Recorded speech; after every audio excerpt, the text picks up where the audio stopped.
Halo, siang teman-teman semua. Balik lagi di acara EFC hari ini. Jadi di hari Sabtu ini kayak biasanya akan ada dokter ya. Biasanya ada seminar kesehatan. Tapi kalau di hari ini kita beda. Hari ini kita bakal kedatangan Dokter Wijaya yang bakal ngelakuin Q&A. Jadi nanti akan ada sedikit presentasi aja sih. Jadi ada Dokter Wijaya akan sedikit presentasiin. Dia akan ngasih tahu frequently asked question-nya itu apa aja? Maksudnya apa aja sih yang sering ditanyain sama member-member dan sama orang-orang biasanya tentang berkaitan dengan produk kita, SOP dan Utsukushi. Jadi setelah itu baru akan dibuka mungkin line tanya jawab. Jadi maksudnya nanti mungkin bisa tanya, baru tanya di kolom komentar, nanti saya bantuin baca, nanti dijawab langsung sama Dokter Wijaya. Oke, langsung aja kalau gitu ke Dokter Wijaya. Dok? Ya, selamat siang, Bro Albert. Oke, kita mau langsung aja mulai ya, Dok. Ini saya ini ya, saya Ya, presentasinya. Bentar. share screen-nya aja. Mudah-mudahan kali ini tidak ada yang macet. Aman. Oke. Keluar ya, Dok. Ya, keluar. Mau Oke. full screen atau separuh begini?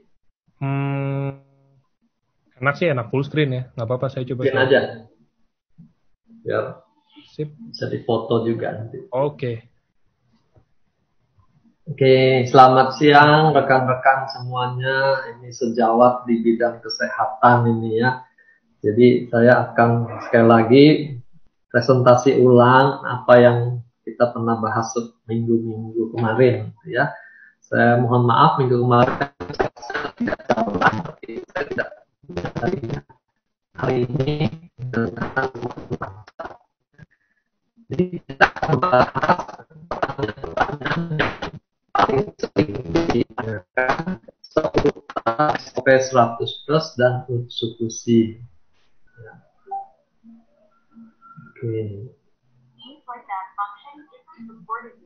Nah, next bisa Oke. kan?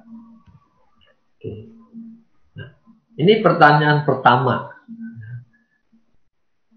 Ada suatu kondisi, pilih yang mana? Ya. Ini untuk pemula yang belum membaca paten fungsinya, wajar untuk bertanya itu. Tapi kalau sudah mendalami 3 paten fungsi masing-masing, kita mestinya tidak akan kebingungan lagi untuk memilih 2 produk ini. Ya. Karena ini baru 2, nanti PNS akan masukkan banyak, kita bingung sendiri. Ya. Jadi saya ringkas saja, kapan kita pilih SOP 100, kapan kita pilih Utsukushi. SOP 100 itu punya 3 paten fungsi ya. Jadi ini sudah hasil penelitian yang kita berani ajukan sebagai hasil yang akan terjadi ya. Jadi pertama regenerasi sel. Nah, kita tahu sel ini dasar dari jaringan dan jaringan nanti akan membentuk organ. Ya. Jadi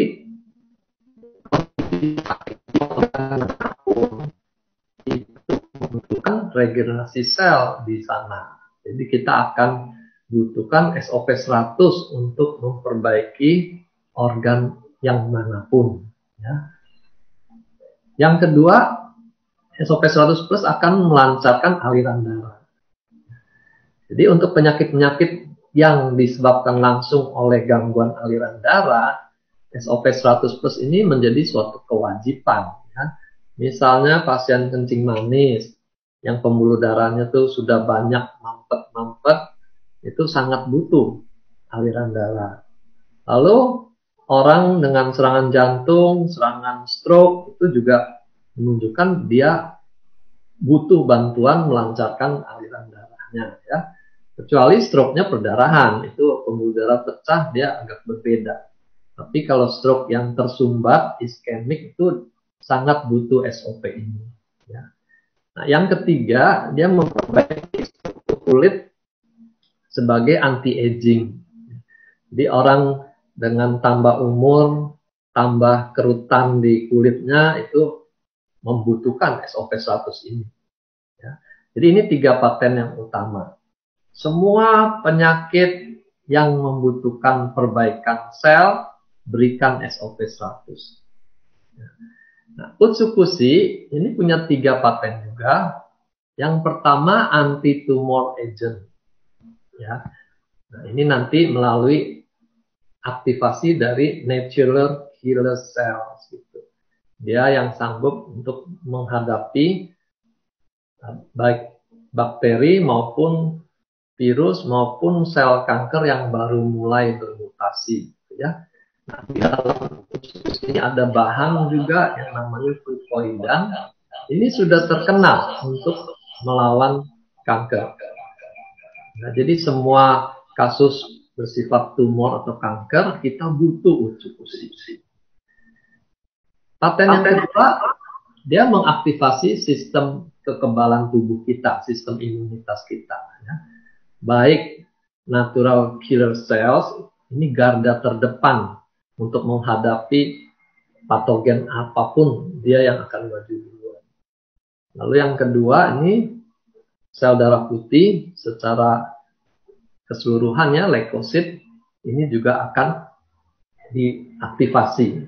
Ya. Pada kondisi infeksi virus ini seringkali leukositnya turun, ya. Normalnya 5.000 sampai 10.000, dia bisa turun sampai 2.000. Pada pasien COVID juga leukositnya sering turun.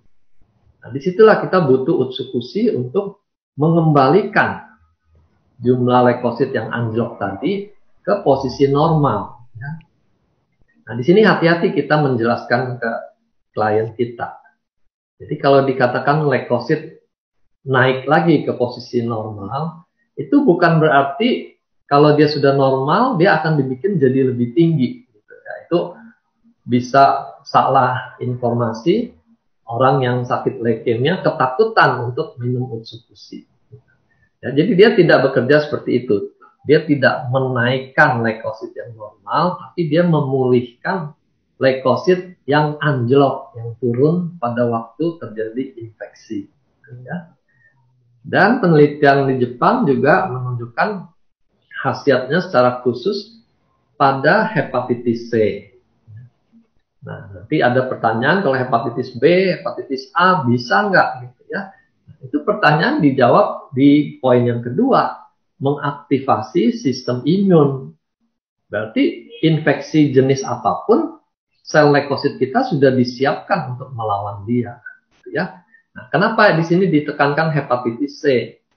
Karena hepatitis C ini jenis hepatitis yang beresiko komplikasinya menjadi sirosis dan menjadi kanker hati. Jadi kalau kita bisa di kondisi awal mengatasi hepatitis C, klien kita terlindungi dari kemungkinan dia kena sirosis atau kena kanker hati. Gitu ya. Jadi ini diingat. Dia bisa untuk hepatitis A, B ataupun yang lain lewat paten yang nomor 2. Oke. Jadi kesimpulan pertama, untuk berbagai kondisi sakit, gangguan aliran darah, atau suatu kerusakan sel dalam jumlah banyak, ya, misalnya kecelakaan lalu lintas, habis operasi, habis radiasi, habis kemoterapi, ini kita sangat membutuhkan SOP 100+. Nah, kalau kasusnya ada infeksi, ada tumor, kita butuh Utsukushi. Ya, ditambah lagi, dia punya peranan membersihkan usus dan liver. Jadi pada kondisi penyakit yang banyak komplikasinya, kita pikirkan, ini jangan-jangan ususnya ini kotor, sehingga muncul aneka macam penyakit. Kita tambahkan di situ, selain SOP, Utsukushi-nya. Jadi kita gunakan 2 macam pada penyakit-penyakit yang banyak, ya, yang komplikasi. Oke. Sementara itu dulu, Angga, kita pindah slide berikutnya. Oke. Nah, ini pertanyaan kedua, dosisnya berapa? Gitu ya. Nah, saya perlu jelaskan dulu penggunaan kata dosis ini. Biasanya kita pakai kata dosis tuh untuk obat-obat farmasi, ya, obat pharmaceutical ini obat farmasi. Karena variasi dari dosis itu bisa sangat kecil ya, mikrogram sampai ratusan miligram ya.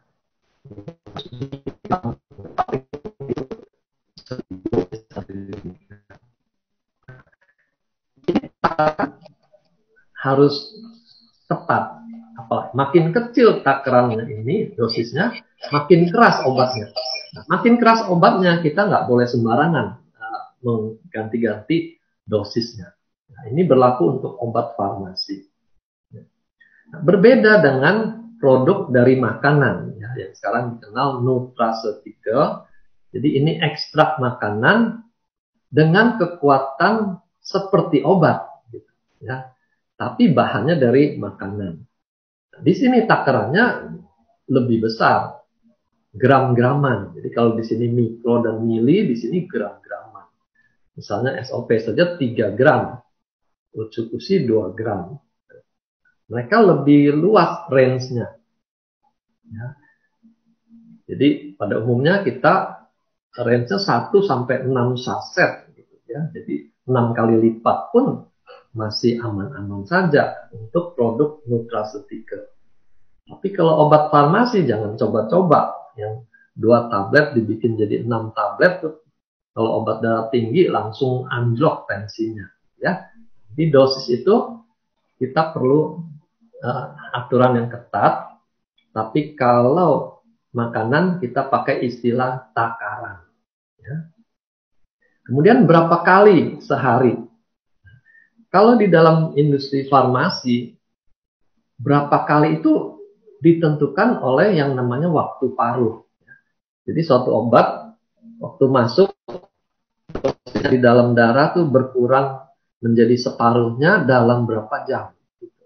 Nah, itu akan menentukan obat itu harus diberikan berapa kali sehari. Ya, misalnya obatnya itu berkurang 50% setelah 24 jam. Berarti obat itu hanya bisa diberikan sehari sekali. Tidak boleh diberikan 2 kali, 3 kali. Nanti dosisnya akan berlipat ganda. Ya.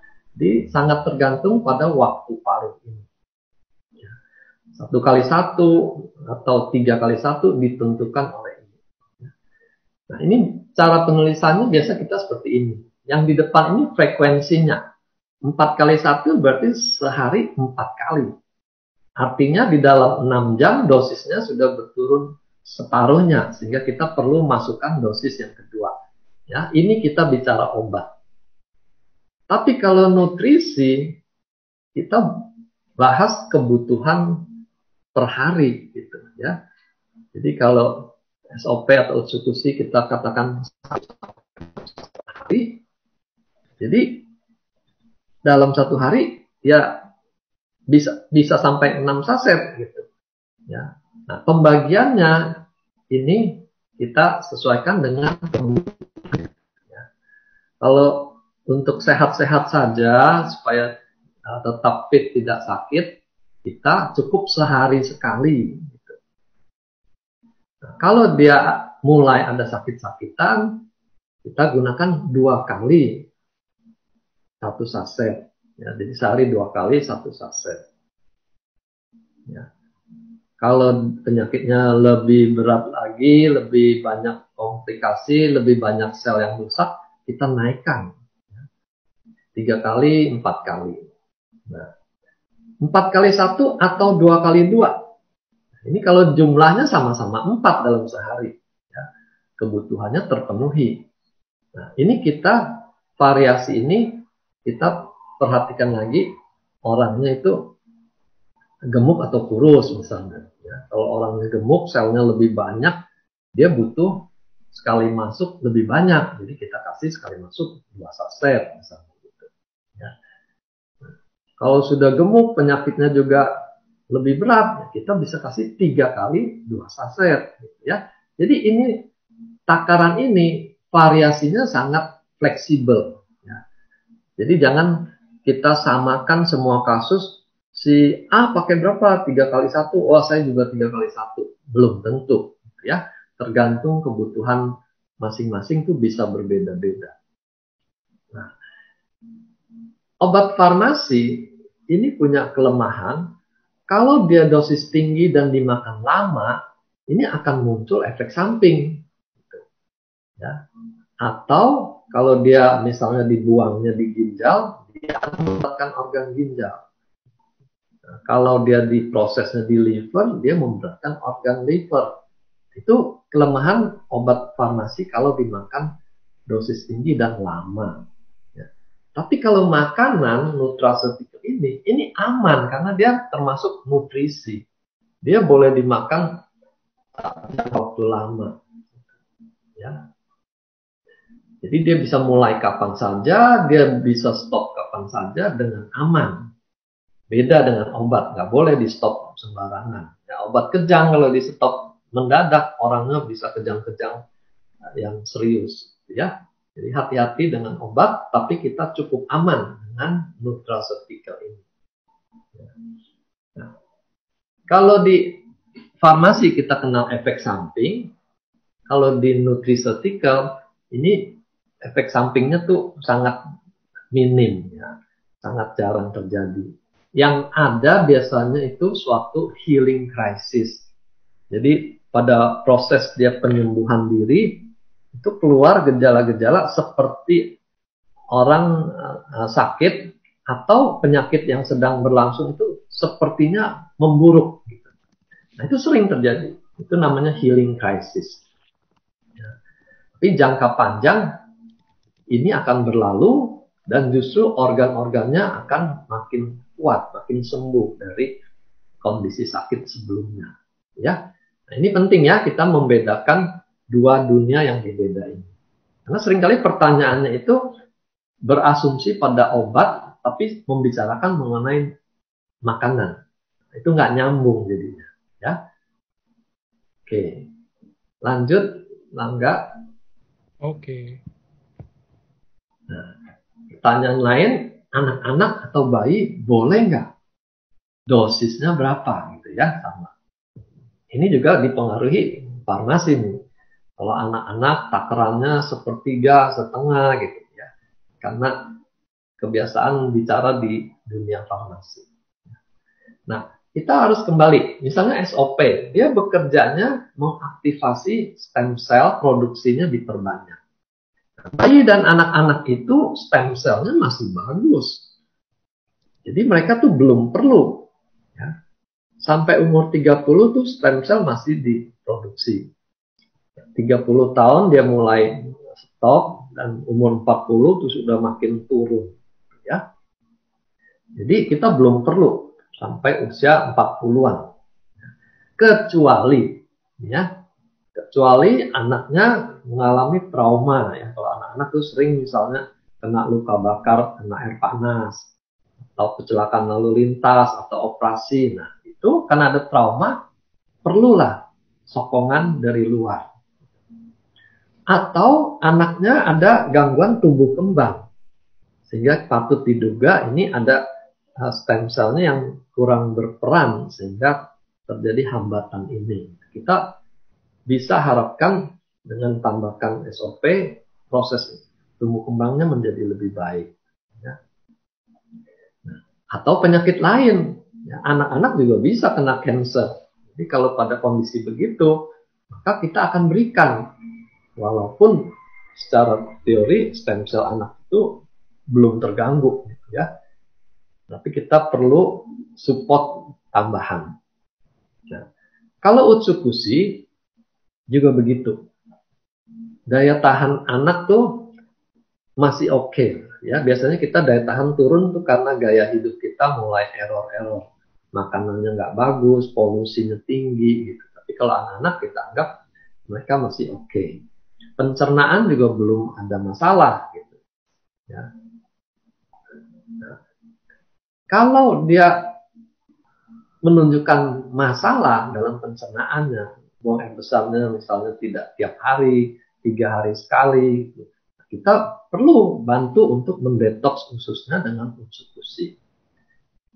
Atau kondisi di mana anaknya sedang mengalami infeksi, ya, entah demam berdarah, tifus, nah, kita perlu tambahan booster dari sistem imun untuk menghadapi infeksi itu, ya. Dan tumor atau kanker sekarang juga makin banyak, anak-anak tuh sudah kena tumor mata, tumor otak, gitu ya, kanker otak gitu. Kita tambahkan di situ Utsukushi dan SOP untuk membantu kerusakan yang ditimbulkan oleh penyakit ini. Ya, nah jadi ini jawaban apakah bayi dan anak-anak boleh, gitu ya. Kalau bolehnya boleh karena nutrisi itu aman. Jadi kembali butuh atau tidak. Kalau ada kebutuhan silakan. Kalau tidak, tidak perlu dulu. Ya. Nah, takarannya berapa? Kita tadi katakan pada orang dewasa tuh 1 sampai 6. Jadi anak-anak tuh ya kita perkirakan saja seberapanya orang dewasa. Bisa setengahnya, bisa sepertiganya. Ya, kita atur sesuai kebutuhan. Jadi sekali lagi selalu kembali pada kebutuhannya berapa. Oke, lanjut Pak Angga. Yes, Dok. Oke.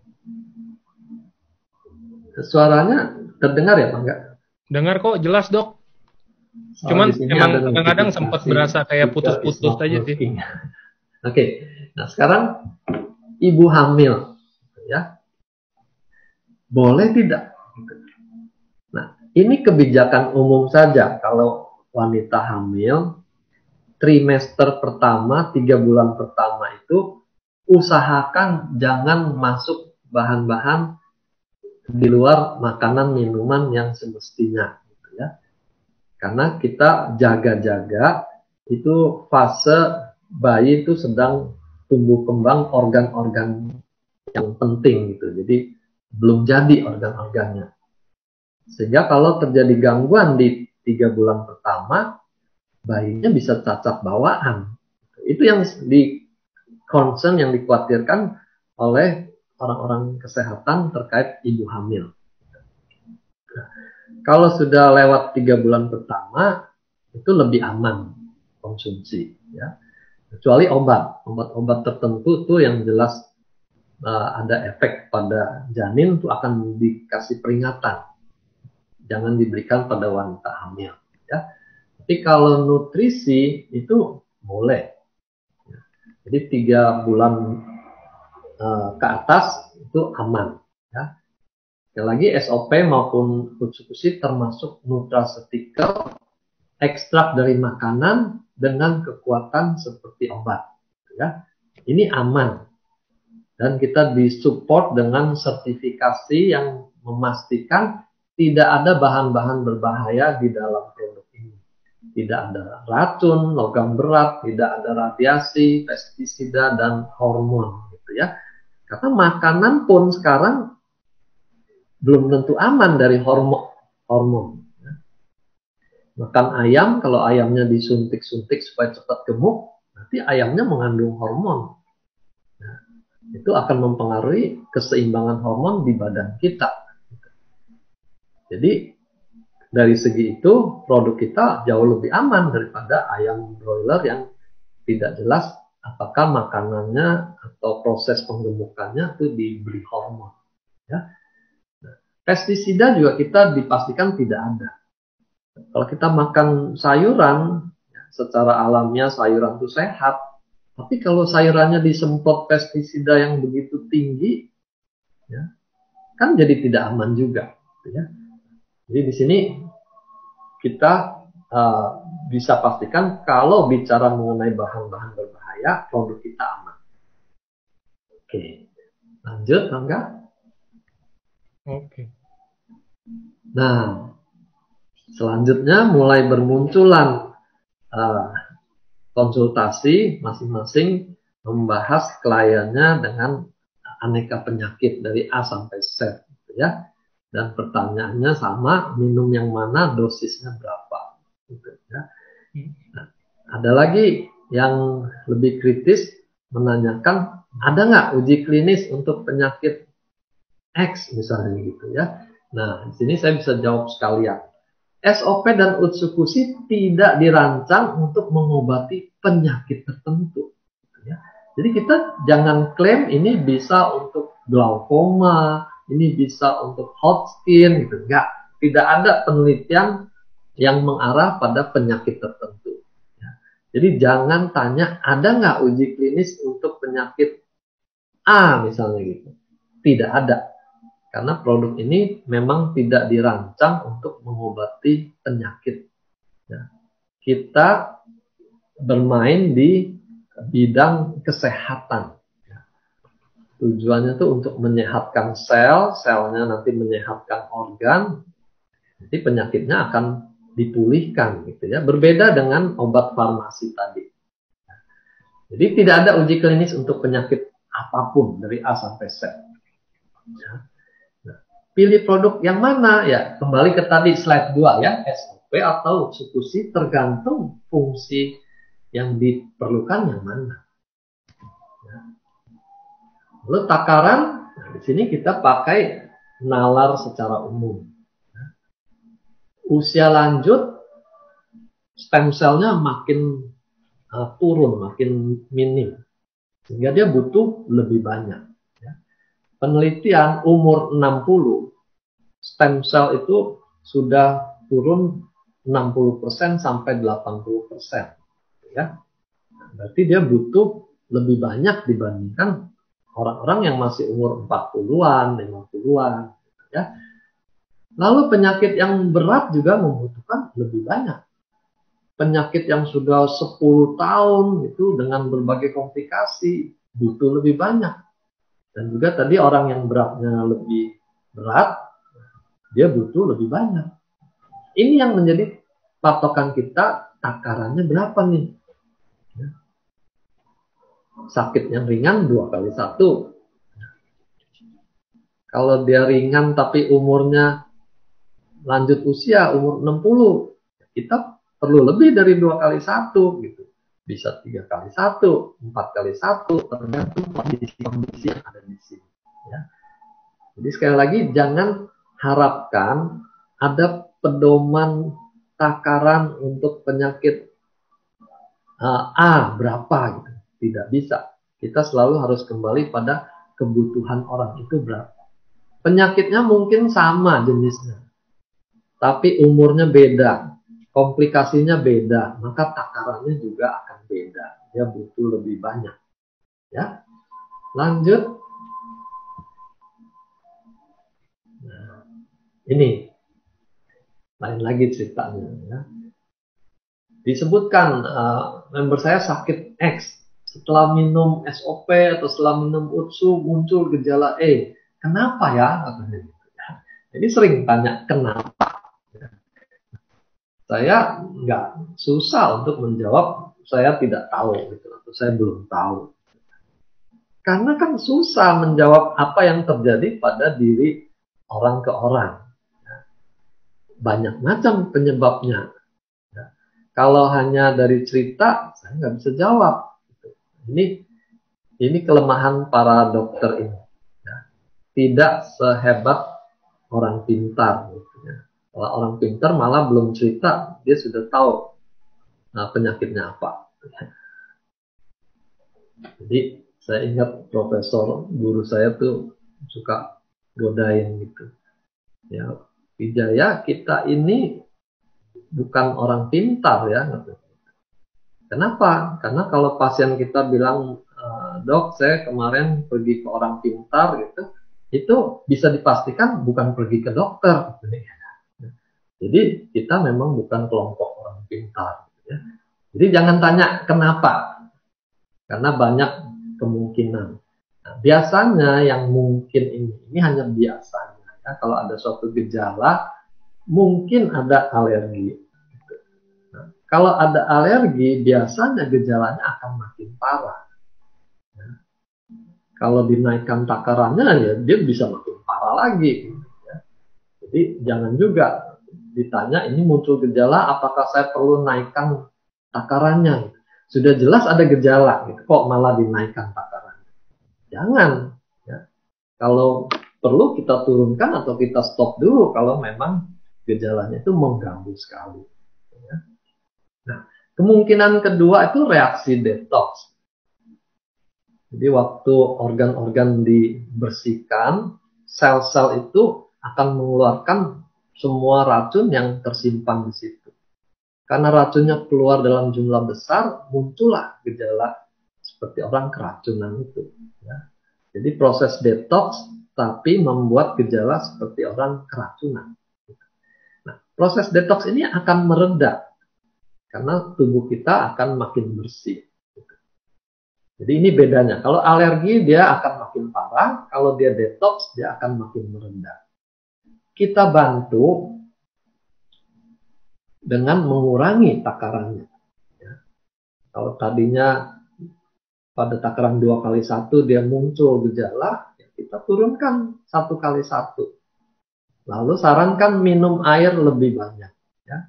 8-10 gelas per hari ini sudah cukup untuk membantu proses detox ini sehingga racun-racun itu semua dibuang keluar ya, lewat urin, lewat kotoran, lewat keringat, itu semua dibantu keluar lebih cepat dan gejalanya akan mereda.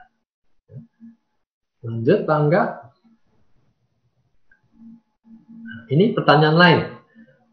Kalau SOP UTSU itu saya stop, apakah penyakitnya akan muncul lagi? Ya. Nah, ini saya mau ketawa, nggak tega juga gitu.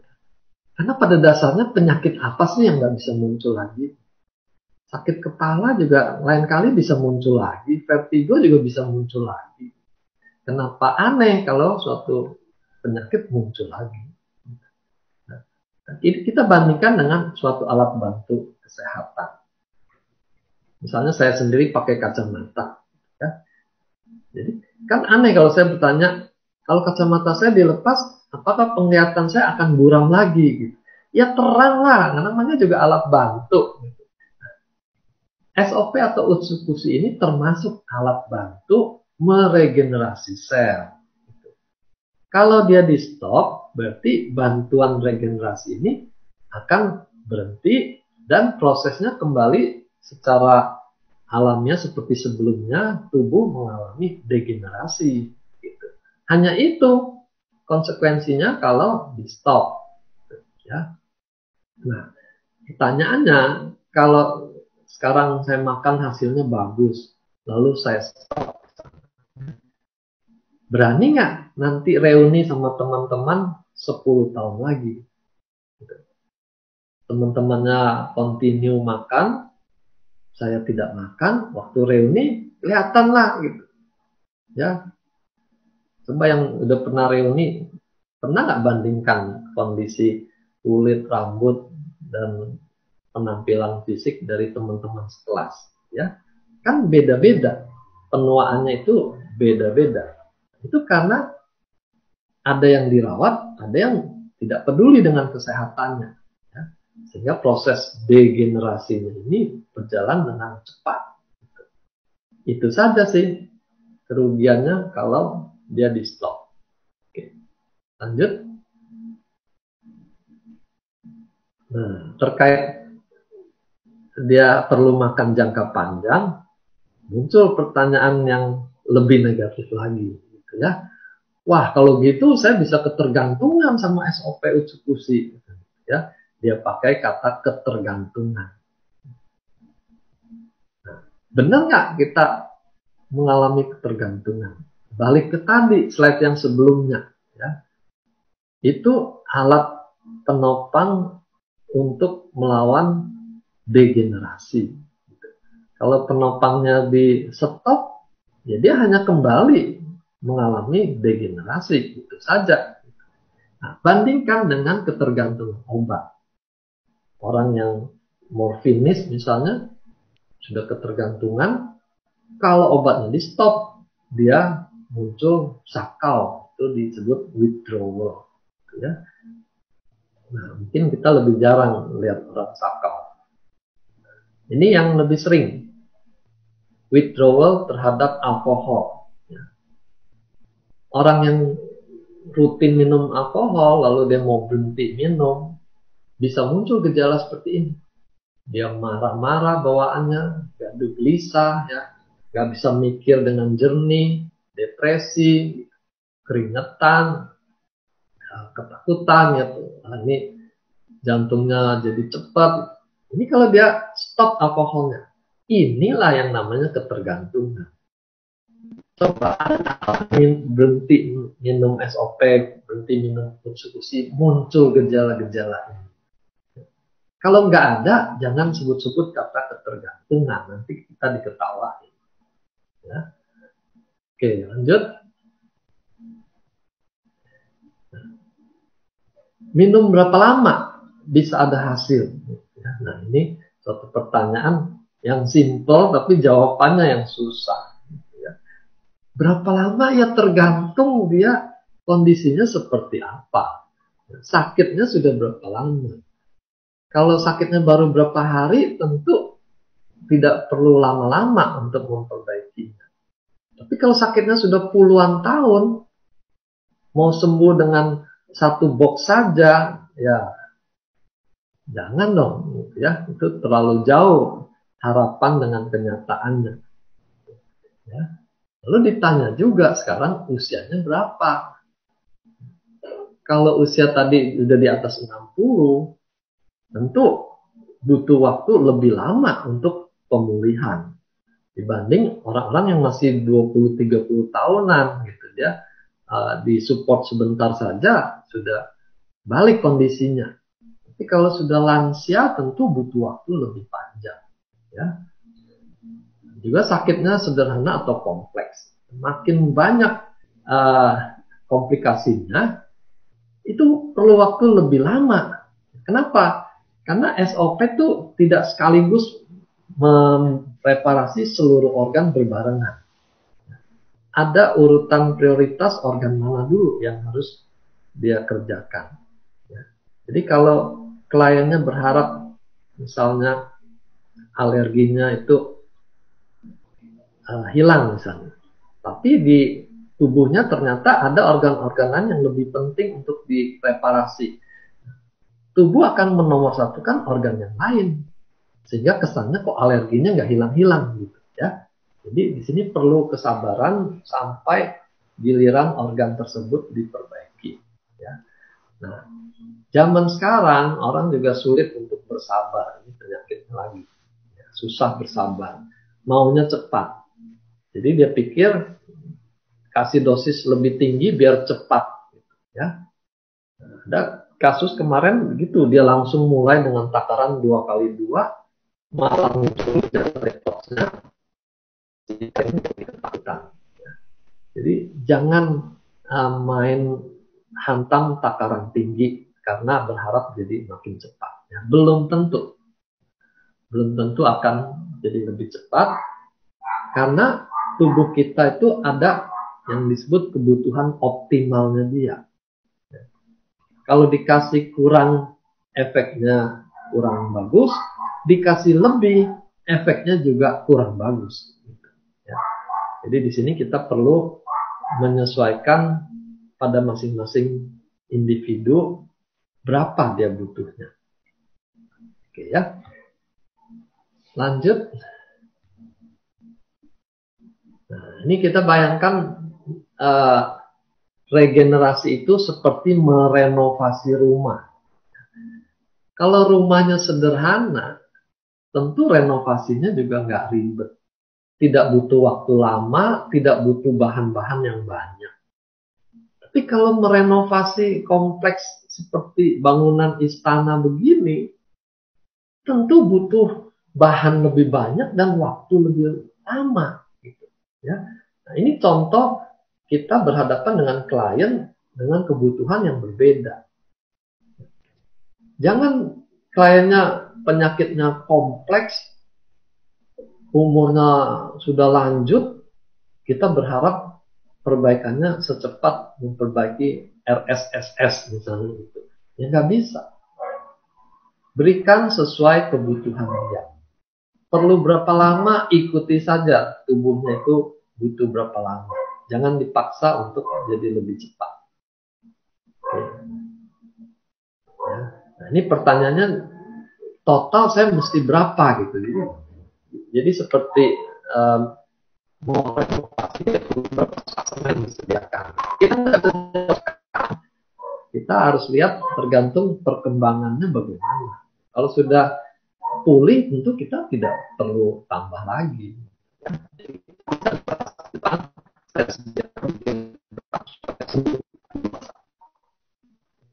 Lanjut. Dok, kayak suaranya tadi rada putus-putus dikit, Dok. Oh, sorry. Di bagian Kedengeran sih, nggak cuma yang endingannya aja tadi.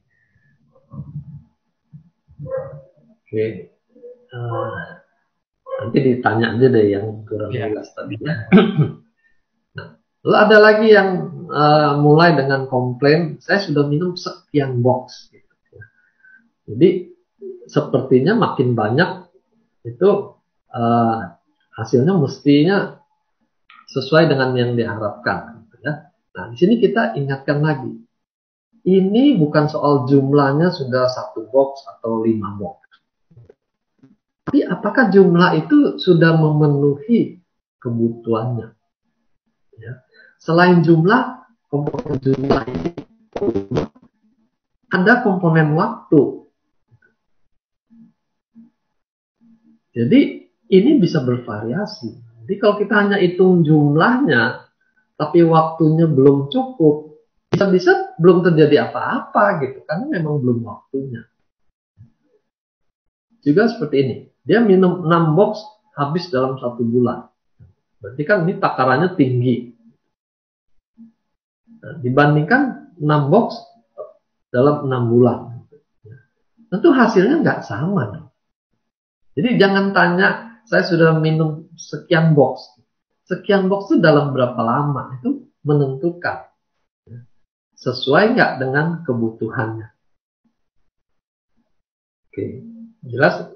Enggak, bisa lanjut? Oke, bentar.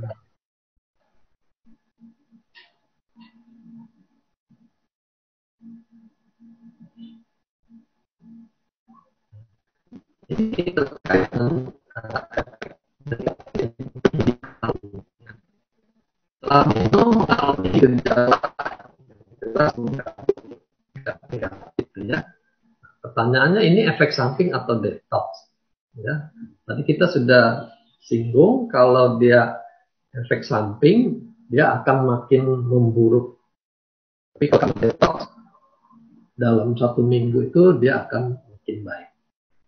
Nah, efek samping yang paling mungkin itu alergi. Ya.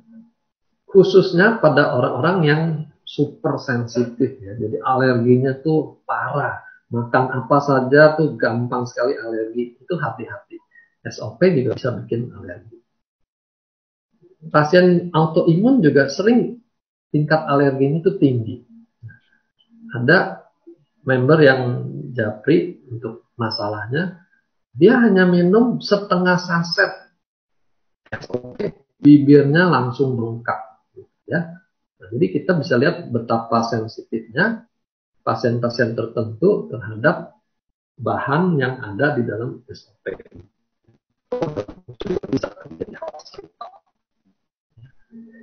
Jadi kalau memang dia alergi, kita jangan paksakan.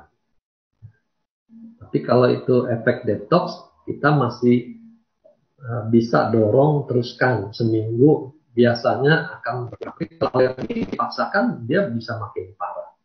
Ya. Nah, efek detoxnya seperti apa?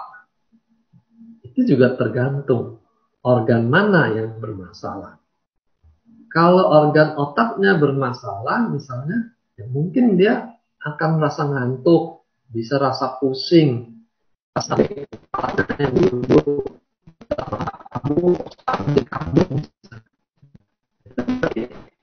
penyakit lamanya itu sebenarnya belum sembuh, hanya tidak muncul saja. Jadi waktu kita berikan produk ini, terjadi proses detox di sana, dia jadi muncul. Kalau problemnya di pencernaan, ya bisa jadi mencret, BAB-nya hitam, baunya menyengat, gitu ya. Mestinya dia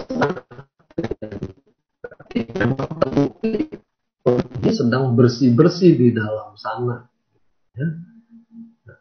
Cuma ada kondisi kalau yang wasir, misalnya dengan institusi ada beberapa yang laporan pasien jadi berdarah. Ini kita perhatikan apakah berdarahnya itu makin membaik atau makin parah. Kalau ginjal, dia akan terganggu pada urinnya. Ya, urinnya jadi keruh, bisa jadi berbau, berbusa misalnya. Sama, kalau dia detox, dia akan membaik dalam seminggu. Kulit juga bisa, karena detox keluar lewat keringat juga. Jadi kalau keringatnya sekarang kadar racunnya tinggi, dia bisa jadi gatal. Kalau levernya sedang dibongkar tuh bisa terjadi orangnya jadi nggak nafsu makan. Orangnya jadi bawaan tuh capek misalnya. Ini bagian dari efek detox. Dan patokannya dalam 1 minggu, paling lama 2 minggu, mestinya dia sudah berkurang. Tapi kalau dia jadi berkepanjangan, kita harus analisa ulang, harus periksa lagi ke dokter. Ini kenapa ini kok bukan makin membaik, kok dia malah keterusan. Ya. Ini ada hati-hati kalau gejala negatifnya berupa perdarahan. Kita jangan anggap enteng, oh itu efek detox, gitu ya. Jangan. Kita perlu pastikan itu sumber perdarahannya di mana. Ya. Misalnya tadi di buang air besarnya jadi berdarah. Kita jangan samakan, oh itu seperti teman saya dia punya wasir di dalam karena makan usus-usus wasirnya jadi berdarah, nanti bisa sembuh sendiri kok. Hati-hati. Siapa tahu dalam kasus yang dihadapi ini ada kanker usus di sana.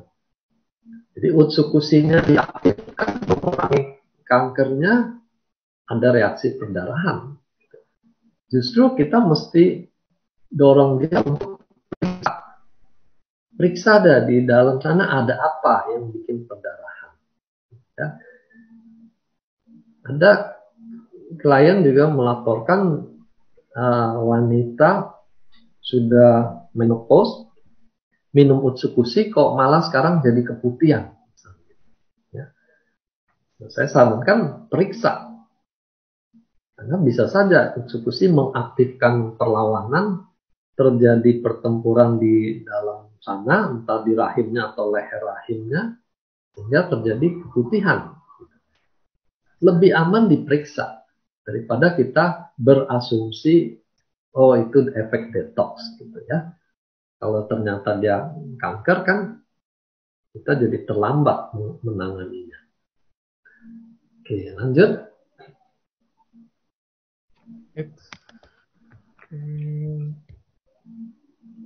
Nah, ada lagi klien tuh menyampaikan seperti laporan kasus, gitu ya.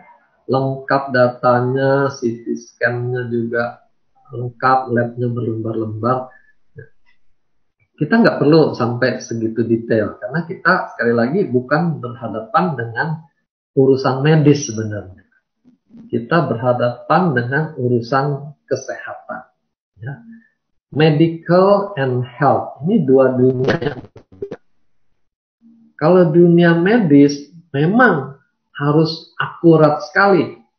Diagnosanya itu sampai ke sumbernya apa. Tapi kalau kita bicara health, nggak perlu sampai sedetail itu. Karena kita bekerja pada prinsip-prinsip bagaimana supaya tubuh kita lebih sehat.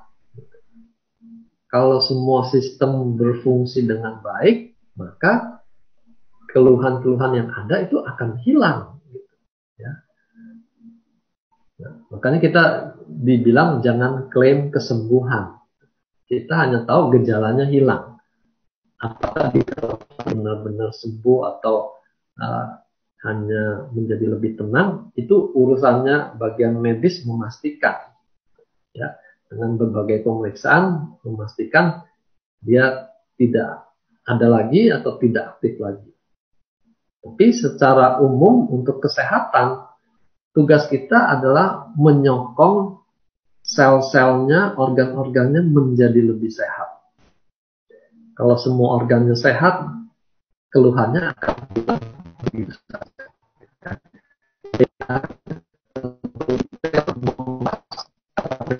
Dok, sorry dok. Ya, Dia bukan putus-putus sih, suaranya kayak suara robot gitu loh, putus-putus yang kresek-kresek. terus kayak di mana ya? Sekarang masih? Ini udah enggak. Kadang-kadang aja sih dok, tadi juga dari tadi kadang-kadang doang sih, bentar-bentar gitu. Saya pelanin bicaranya gitu. Hmm, Kayaknya enggak sih, nggak apa-apa. Coba dilanjut lagi aja, nanti saya kabarin kalau memang misalkan ada kresek nggak jelasnya lagi dok. Ya, ya. Oke, kasih. Ini ingat, kita ingat terus ya, kita nutraceutical, makanan kesehatan, tapi khusus kita dengan paten fungsi makanan yang seperti obat. Ya. Target kita adalah mengupayakan kesehatannya membaik, bukan seperti obat melenyapkan penyakitnya. Ya, itu aja bedanya. Oke, lanjut. Lalu ada yang mempertanyakan soal ingredientnya. Isinya apa SOP? Nah, ini contohnya.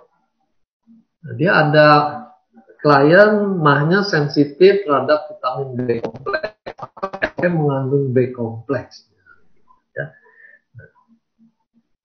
Saya baru dengar B kompleks mengganggu lambung. Ya. Tapi intinya kita tidak perlu khawatir dengan ingredientnya mengganggu organ.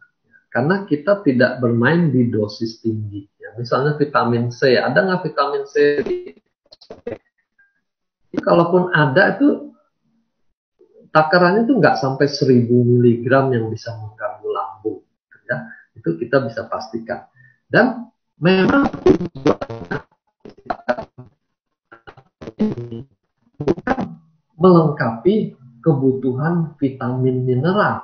Bukan. Itu bisa didapatkan dari sumber lain. Tapi kita punya SOP misalnya, kelebihannya di regenerasi sel lewat insulin-like growth factor, lalu merangsang stem cell. Nah, itu yang membuatnya menjadi istimewa. Ya. Jadi jangan terlalu risaukan kandungan lain-lainnya. Gitu. Ya. Vitamin E-nya ya, bukan itu yang penting. Nah, kalau dirasa kurang tinggi, carilah suplemen lain yang dosisnya lebih tinggi. Ya. Ini saya mau singgung mengenai barley. Ya. Kalau barley yang dimaksud di kesehatan umum itu sering dikaitkan dengan pasien autoimun yang dilarang untuk makan barley. Karena dalam barley itu ada gluten. Gluten itu bisa membuat autoimunnya tuh menjadi aktif. Ya. Barley yang ada di SOP itu bukan barley yang ada di market umum, tapi dia termasuk Chinese barley ya, pearl barley atau nama lainnya Jobsteer atau Coix-seed. Ya, ini jenis yang berbeda dengan barley pada umumnya. Dan bisa dipastikan spesies barley yang ini, pearl barley ini tidak mengandung gluten. Jadi aman untuk pasien autoimun. Ya. Oke, lanjut. Nah, menyangkut pasien autoimun, sering kita diadu dengan dokter-dokter yang berkecimpung di komunitas autoimun. Ya. Nah, ini yang autoimun ya, nomor ketiga ini. Di komunitas itu, dokter itu melarang menggunakan SOP dan substitusi. Karena dikhawatirkan membuat sistem imunnya jadi galak dan bikin autoimunnya kambuh. Ya. Jadi diadu nih, kata dokter sana nggak boleh. Gimana? Dokter di AFC boleh atau enggak? Susah juga posisinya kalau kita diadu seperti itu. karena belum tentu yang dibaca sama bukunya. Nah, cuma supaya kita nggak membuat pasiennya tuh bingung, jadi saya makan atau enggak, ya. Kita ikuti teori kekhawatiran dia mengaktifkan imun sel sehingga autoimunnya menjadi aktif lagi. Ya. Kenapa? Karena mereka sedang memberikan penekan sistem imun. Ya, obat-obat yang diberikan pada penyakit autoimun itu adalah menekan sistem imun. Nah, kalau kita mengaktifkan sistem imun, mereka tentu akan keberatan. Capek-capek ditekan, kamu aktifkan lagi gitu ya. Nah, dari produk kita yang ada paten fungsi mengaktifkan sistem imun itu adalah Utsukushi, bukan SOP. Jadi kita bisa katakan kalau SOP itu untuk semua sel dia bagus-bagus aja. Bahkan kita sudah dapatkan pasien autoimun pun membaik dengan konsumsi SOP ini. Ya. Tapi kalau Utsukushi ya kita ikuti. Dia larang, kita jangan kasih dulu sampai SOP-nya menetralisir semua reaksi autoimunnya. Kita mau tambahkan Utsukushi untuk detox-nya, belakangan kita berikan. Ya. Nah, ada lagi dia pertanyakan obat-obat yang sedang dimakan. Misalnya di sini pasiennya sedang minum Plavix misalnya gitu. Lalu terjadi mimisan. Gitu. Ya. Tanyanya ke kita, ini Plavixnya boleh di stop nggak? Gitu ya. Usahakan kita tidak menjawab hal itu. Gitu ya. Menyetop obat yang sedang diberikan oleh dokter lain itu wewenangnya dokter yang memberikan obat. Gitu. Ya. Kita jangan stop, nanti dokternya tersinggung. Makin nggak dikasih kita berikan suplemen ini itu dianggap kita mencampuri urusan medis, ya. Jadi soal mengurangi Plavix atau tidak kembalikan ke dokternya, dia yang kasih, dia yang putuskan mau kurangi atau mau stop. SOP berfungsi melancarkan darah. Obat-obat pengencer darah ini juga melancarkan. Kombinasi SOP dengan Plavix itu sebenarnya tidak sampai membuat darah itu jadi begitu encernya sehingga terjadi perdarahan, ya. Tidak begitu. Jadi kita jangan khawatir juga kalau orang sudah dibeli obat pengencer darah kita nggak berani kasih SOP gitu. Karena fungsi lain-lain yang dibutuhkan itu lebih tinggi daripada kekhawatiran kita ini darahnya tidak terjadi seperti itu. Oke. Lalu ada lagi yang menanyakan produk dari perusahaan lain. Katanya itu lebih cocok untuk anak-anak autism. Ya, tanyalah ke sana, jangan tanya ke sini gitu. Kita hanya sampaikan fakta dari member-member kita yang ada ADHD, ya bagian dari autism ini mengalami perbaikan gitu dengan SOP gitu. Itu saja yang kita bisa ceritakan. Nah, mengenai produk yang ada di sana itu urusan perusahaan sana gitu. Kita jangan ikut komentar apa yang ada di sana dan kita bilang yang ini lebih bagus, jangan ya. Kita bukan jualan kecap kita nomor 1. Bukan seperti itu. Oke, lanjut. Ini menyangkut lain, penyakit genetik. Karena memang dalam slides training ada disinggung. SOP itu bisa memperbaiki ekspresi genetik. Ya. Dan karena yang baca itu masih awam, dibayangkan bahwa produk kita tuh bisa mereparasi sampai tingkat genetiknya diperbaiki. Ya. Muncul istilah mengikis gen jelek. Ya.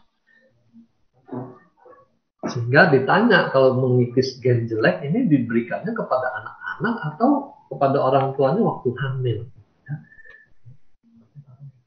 Jadi saya godain jawabannya atau bagaimana. Karena bukan dua-duanya. Mau diberikan pada anak-anak ataupun diberikan pada ibu hamil, kita tidak bisa mereparasi gen yang jelek itu. Ya, di sini konsepnya berbeda.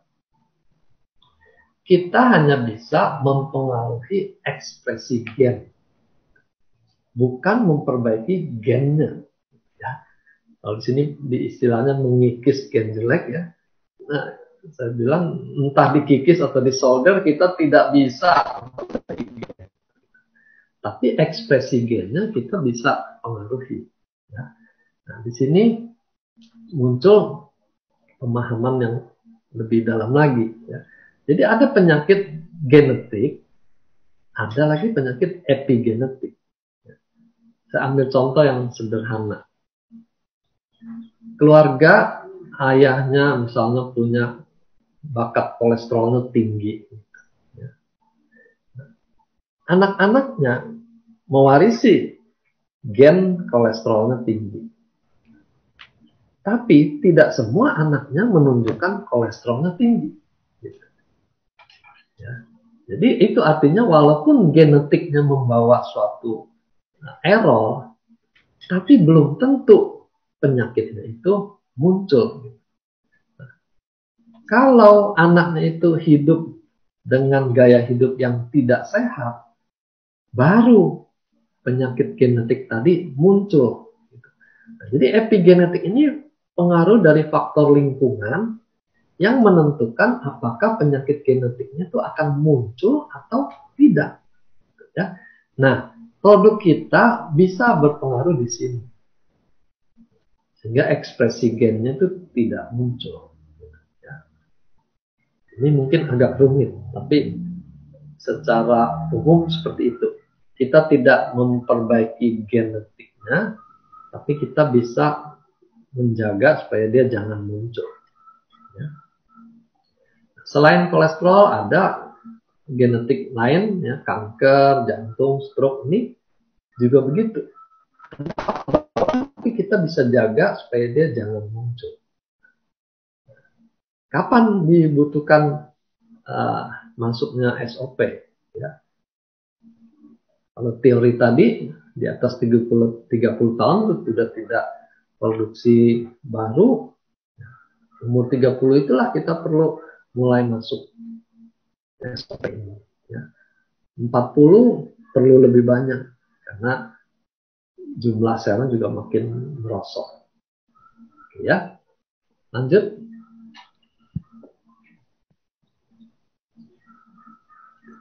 Ini penyakit lain yang terkait batu, ya. Batu ginjal, batu empedu. Pertanyaannya bisa nggak untuk batu? Ya. Sejauh yang saya tahu, tidak ada bahan SOP itu dirancang untuk memecahkan batu, stone crash, nggak ada. Gitu, ya. Lalu kita kan suka berpegang pada testimoni. Ya. Kalau orang posting kliennya minum SOP batunya keluar, misalnya, ya. Hati-hati, testimoni itu kan bisa saja penjelasannya mungkin ukuran batunya memang kecil sehingga bisa keluar sendiri. Ya. Atau kalau batunya memang sempat macet, dengan diberikan SOP, sel-selnya itu lebih berenergi aktif mengeluarkan batu itu dan batu itu bisa keluar. Kan bisa terjadi seperti itu. Ya. Nah, atau kemungkinan lain lagi, memang pengaruh metabolisme itu entah bagaimana bisa membuat batunya jadi lembek, jadi mudah keluar. Itu juga kita nggak tahu. Itu perlu penelitian yang lebih serius gitu ya. Kita tidak bisa katakan bisa atau mustahil karena desain awalnya memang tidak berurusan dengan masalah batu. Lanjut. Nah, ini penyakit bawaan, jantung bocor bisa nggak? Gitu ya. Sekali lagi kita ingat, makanan itu paling-paling mempengaruhi fungsi kerja organ-organ menjadi lebih baik. Tapi kalau gangguannya bersifat struktural, misalnya tulang bengkok, lalu apa lagi, batu, kapuran, saraf kejepit, itu semua bersifat struktural. Kita nggak bisa harapkan nutriceutical membereskan semua itu gitu. Kita sering godain kalau misalnya dia bisa perbaiki struktural, nanti orang yang tidak punya lipatan kulit, yang hidungnya kurang mancung juga akan berharap terjadi perbaikan, gitu ya, karena itu struktural. Kita nggak mungkin itu kejadian. Tapi kalau fungsi kita masih bisa harapkan. Mengenai jantung bocor ini, kita juga masih melihat kemungkinan itu bisa nggak. Dr. Yudi kemarin ada cerita, ada anak yang ukuran kebocorannya itu mengecil. Ya, suatu hal yang berharga untuk dimonitor. Kalau dia bisa mengecil, diterus-teruskan bisa tambah kecil dong, gitu ya. Itu kita perlu waktu untuk menjawab pertanyaan ini. Jadi kita tidak menutup kemungkinan itu, tapi kita jauhlah untuk menjanjikan suatu penyakit bawaan bisa membaik. Oke, lanjut. Ini kembali ke alergi. Ya. Jadi gatal-gatal karena apa? Ya. Tapi bisa karena alergi atau bisa karena detox. Itu satu. Kemungkinan lain, ini ada yang namanya leaky gut. Ususnya itu ada peradangan kronis sehingga sepertinya terjadi kebocoran, protein berukuran besar tuh bisa masuk ke dalam darah, dan protein seperti itu yang memicu reaksi alergi. Ya. Jadi ada kemungkinan prosesnya belum sampai membetulkan kebocoran usus ini, sehingga masih terjadi alergi masuk ke dalam. Ya. Jadi bukan karena SOP-nya, tapi karena penyakitnya memang belum tuntas. Atau kemungkinan lain, pasien ini mempunyai populasi jamur yang berlebihan, dan dia mengeluarkan toksin-toksin juga yang membuat pasiennya alergi, gitu ya.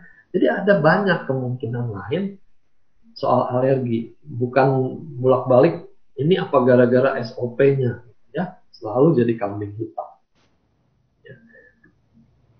Yang pasti SOP sendiri bisa membantu mengatasi alergi. Lalu ada lagi mengenai utsekusi.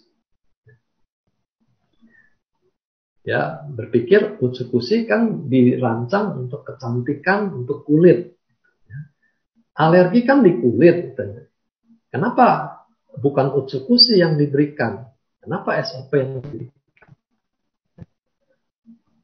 Lalu dia lebih detail lagi, ingredient apa di SOP yang membuat alergi bisa diatasi dibanding utsekusi? Berarti pertanyaannya, nah, tegaskan alergi itu bukan masalah kulit, itu masalah antibodi terhadap protein asing. Ya. Dan kalau itu terjadi, reaksinya bukan hanya di kulit, bisa di saluran nafas, asmanya kambuh misalnya, sampai dia kesulitan nafas kalau dia alergi, sampai bisa fatal misalnya. Ya. Jadi alergi itu bukan melulu urusan penyakit kulit, sehingga SOP mestinya masuk, bukan gitu. Ya. Nah, kenapa SOP diunggulkan? Karena SOP memang memperbaiki semua sel, regenerasi semua sel. Dalam sistem itu kita harapkan terjadi juga perubahan di situ. Salah satu sistem imun itu adalah suppressor T. Dia punya tugas untuk meredakan reaksi antigen antibodi yang berlangsung supaya tidak berlebihan, ya, kerusakannya jadi tidak kemana-mana. Itu tugasnya dia. Mungkin saja SOP ini memperbaiki suppressor T-nya sehingga dia bisa lebih mengendalikan reaksi alergi, mengendalikan reaksi autoimun. Ya, ini hipotese yang kita pikirkan. Sementara pada Utsukushi dia lebih mengaktifkan sistem imunnya. Jadi bukan tugas utama dia untuk mengatasi soal alergi. Ya, makanya tadi pada kasus autoimun kita tidak berikan dulu Utsukushi ini. Karena dokter dari pihak autoimun keberatan sekali. Sistem imun kalau diaktifkan nanti autoimunnya makin menjadi-jadi. Ya, kita ikuti. Perbaiki saja dulu dengan SOP-nya. Harapkan suppressor T-nya ini memperbaiki sistemnya. Kalau semua sudah tenang, baru kita masukkan yang lain-lain. Oke, lanjut, Mangga. Ini ada pertanyaan, member saya sakit kanker payudara. Apakah produk SOP atau Utsukushi ada pengaruh hormon? Ya. Nah, ini pertanyaan gampang-gampang susah ini. Ya. Karena kalau kita bilang ada, itu, orang kanker payudara tuh sangat sensitif terhadap hormon estrogen. Kalau makanannya mengandung estrogen, itu kanker payudaranya bisa tambah subur. Gitu. Makanya muncul pertanyaan ini. Ya. Tapi ada pengaruhnya atau tidak ini? Jawabannya tergantung konteksnya. Ya. Misalnya, ini ada kelanjutnya Pak Angga. Next. Ya, semuanya aja. Kita bisa pastikan, balik lagi.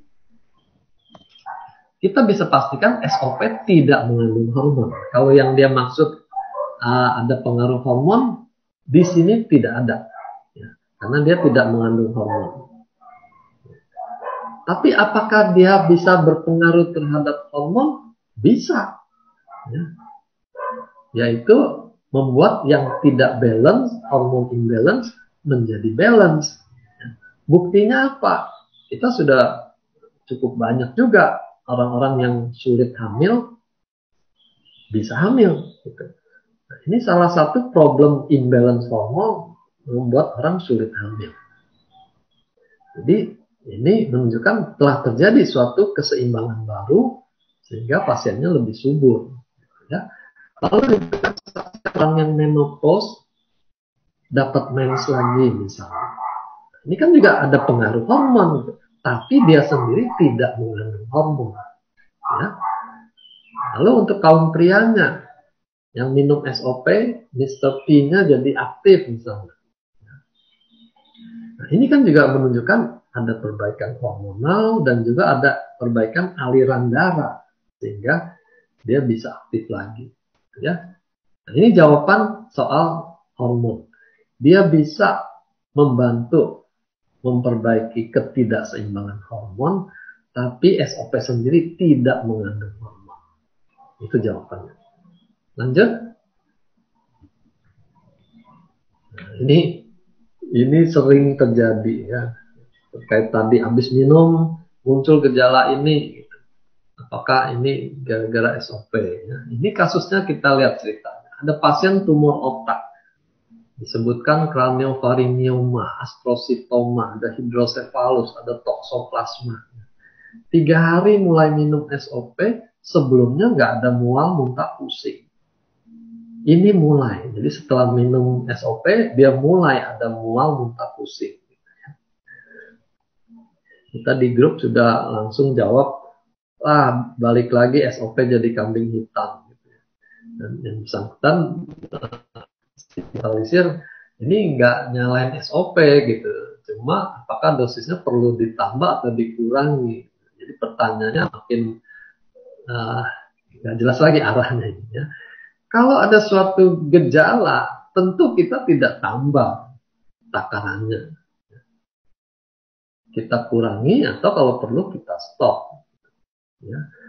Tapi masalahnya dengan mengaitkan ini pada SOP.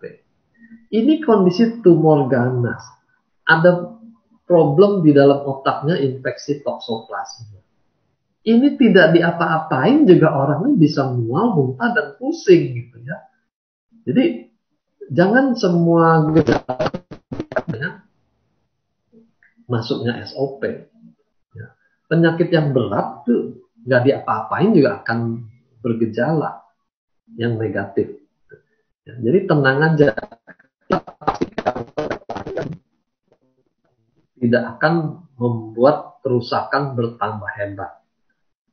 Justru tugasnya adalah memperbaiki kerusakan sampai sehat. Ya. Lanjut.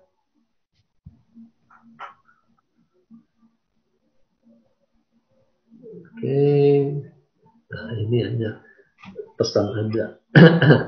Kita berani terima konnichiwa-nya, harus berani juga menjelaskan dengan detail, dengan mantap kenapa kita dengan produk kita. Ya. Oke, lanjut. Nah, ini pertanyaan makin ribet aja. Sampai kasus gangguan jiwa schizofrenia juga ditanya bisa sembuh nggak dengan SOP. Ya. Lalu istilah medis yang jarang didengar juga bermunculan. Bisa nggak sembuh dengan SOP? Ya. Nah, lebih lagi ada yang minta kepastian tingkat keberhasilannya berapa persen. Pada kasus anak 2 tahun. Obat aja kita nggak berani memastikan seperti itu. Apalagi ini produk nutrisi yang targetnya menyehatkan sel gitu. Hasil akhirnya bagaimana itu bisa berbeda-beda sekali, tergantung kondisi waktu kita mulai itu seberapa parah. Ya. Jadi jangan bingung dengan macam-macam diagnosa dan komplikasinya. Semua penyakit target kita adalah sama. Sel yang sehat itu dipulihkan. Yang rusak-rusak itu diperbaiki. Apakah nanti hasil akhirnya kankernya akan hilang?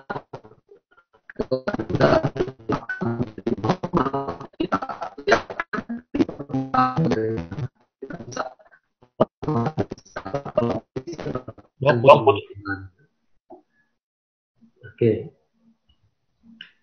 Kalimat terakhir kali ya dok tadi soalnya yang bisa diulang soalnya tadi nggak dengar apa-apa. Ya, jadi kita jangan pusing dengan berbagai istilah, komplikasinya sampai seberapa hebat gitu ya, karena target kita bukan mengeliminasi penyakitnya. Target kita adalah mensupport sel yang sehat, yang rusak karena penyakitnya kita pulihkan. Kalau sel-selnya semua menjadi lebih sehat, fungsinya menjadi lebih sehat, kita harapkan terjadi kemajuan. Gitu, ya. Jadi hasil akhir nanti kita nggak bisa prediksi dari sekarang, apalagi sampai ditanya berapa persen peluangnya. Kita nggak bisa jawab itu. Ya. Semua tergantung kondisi masing-masing sakitnya seberapa parah. Ya. Ada lagi pertanyaan yang nggak jelas, ini problemnya di penyakit atau apa ya? Si bapak sakit, saya tawarkan SOP, tapi ibunya takut makin buruk. Ini yang mau diobati bapaknya atau ibunya gitu. Jadi di sini kadang-kadang kita berhadapan dengan klien yang permasalahannya itu kompleks, bukan hanya soal kesehatannya, tapi juga soal psikologisnya. Ya. Jadi kita mesti pinter-pinter menjelaskan dengan yakin, dengan mantap, supaya ketakutan-ketakutan ini bisa dihilangkan. Lanjut, habis kayaknya ya. Oke, habis. Ya, silakan. Nah, ini sebentar saya rapiin dulu. Oke.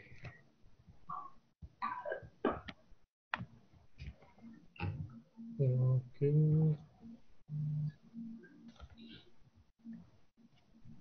Udah banyak banget nih pertanyaannya nih. Dari atas. Iya. Oke.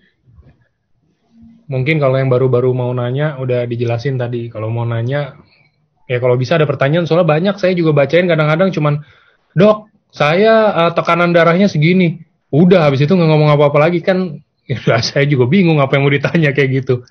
Apa cuma statement doang gitu kan. Coba lihat Oke, ini. udah dijawab.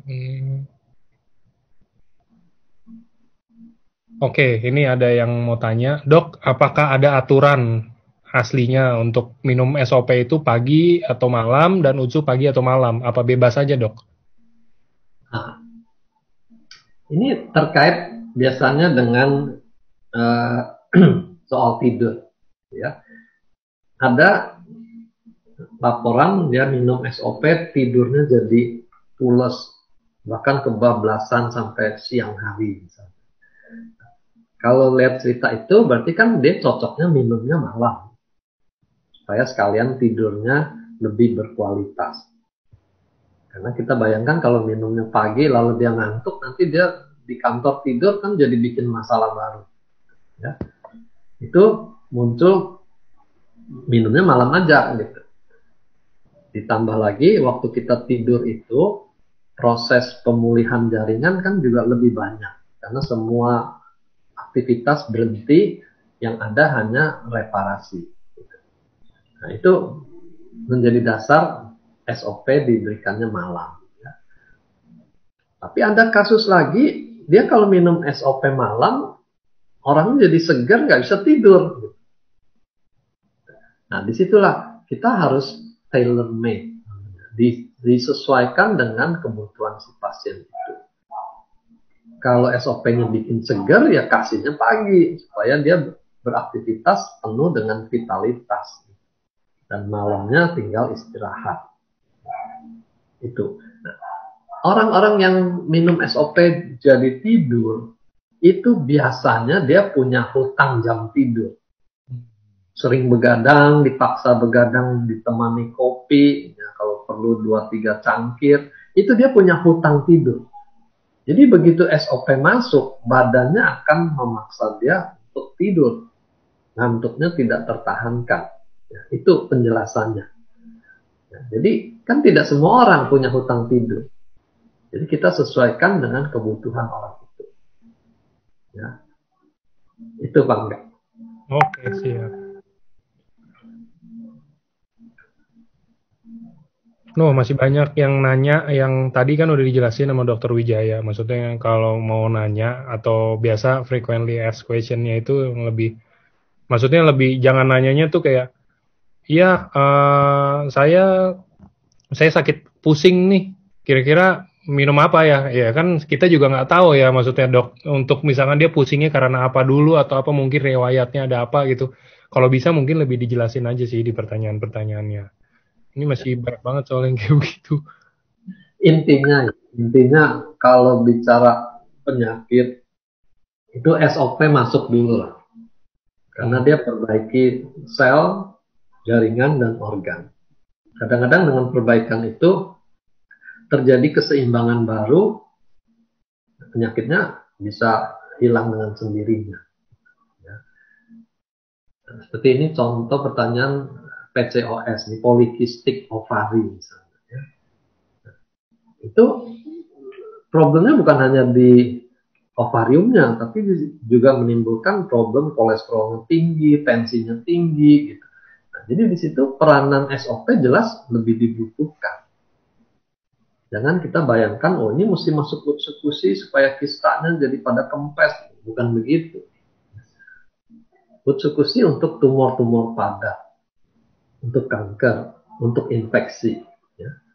Kalau tumornya itu bagian dari sel normal, misalnya lipoma, tumor lemak, ya, itu tidak akan hancur dengan eksekusi karena sistem pertahanan kita melihat itu sebagai bagian tubuh yang normal.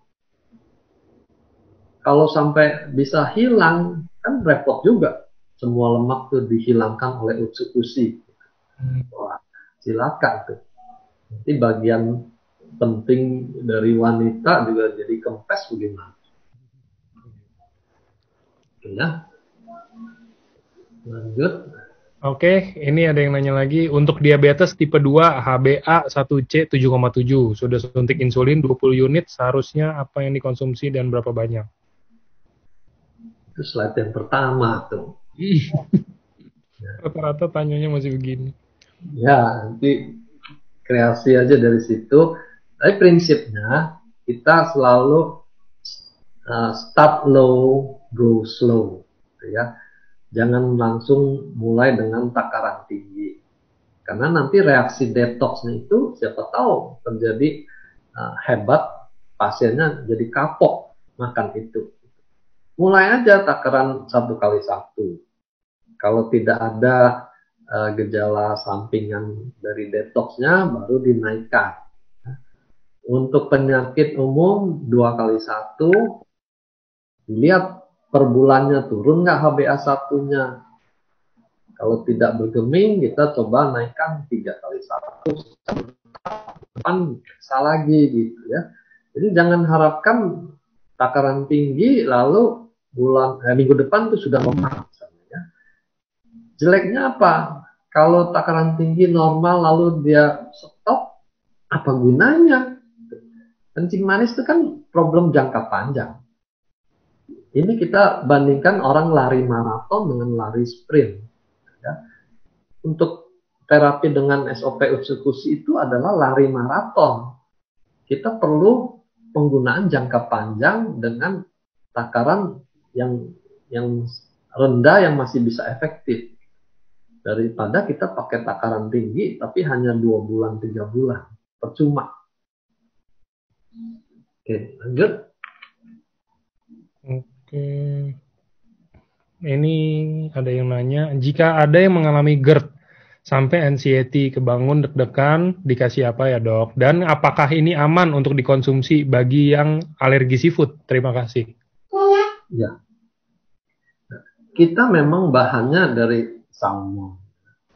Salmon itu unik tuh, ikannya air laut tapi bertelurnya di air tawar gitu. Nah, tapi yang penting kita bukan produk dari dagingnya secara utuh, tapi dari kantong telurnya dan hanya diambil asam aminonya, ya, peptida tertentu yang membuat SOP itu punya khasiat yang berbeda. Ya. Jadi kemungkinan alergi itu kita tidak dengar, kecuali pada kasus-kasus yang dia sangat rentan terhadap alergi. Ya. Tapi kalau secara umum orang alergi seafood dengan SOP, kita tidak dapatkan laporan seperti itu.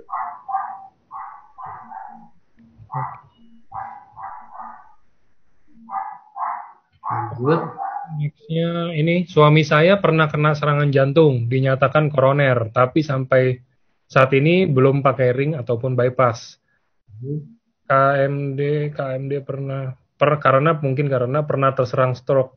Saat ini kulitnya gatal-gatal, sudah minum obat dokter, masih ada gatal-gatal, padahal sudah tidak makan mie, telur, ayam, susu, roti, kacang tanah, dan lain-lain. Sebaiknya dikasih minum apa, dan kalau sesuai dari saran upline, minumnya itu 1 SOP dan 1 Utsukushi. Tapi gatal-gatalnya masih belum hilang, sudah 16 hari. Kira-kira ditambah atau gimana dok? Ini belum minum sudah gatal tuh ya. Jadi bukan pertanyaan bikin alergi atau enggak. Nah, gatalnya kan juga mestinya dicari dulu. Kenapa? Ada orang yang jarang minum. Jadi dia mengalami dehidrasi yang kronis.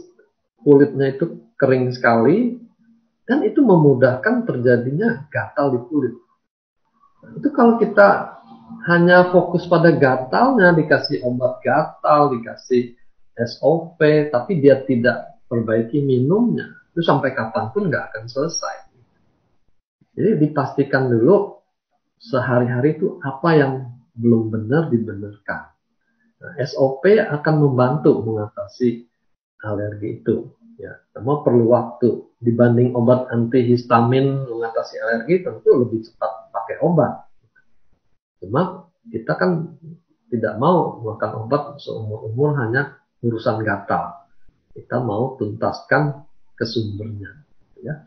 Nah, ini tadi ada penyakit yang lebih serius soal jantung dibandingkan gatalnya, kan tuh jantung lebih fatal. Ya. Diperbaiki juga kondisi koronernya itu. Pastikan dengan kateterisasi itu berapa persen. Ya. Saya punya teman kemarin ada gejala serangan jantung, masuk emergency, periksa lab, periksa EKG, normal semua. Tapi dokternya teruskan dengan pemeriksaan kateter, itu penyumbatannya sudah 80%. Ya. Jadi hati-hati. Kalau ada resiko dia tersumbat dan jadi fatal, diatasi dulu.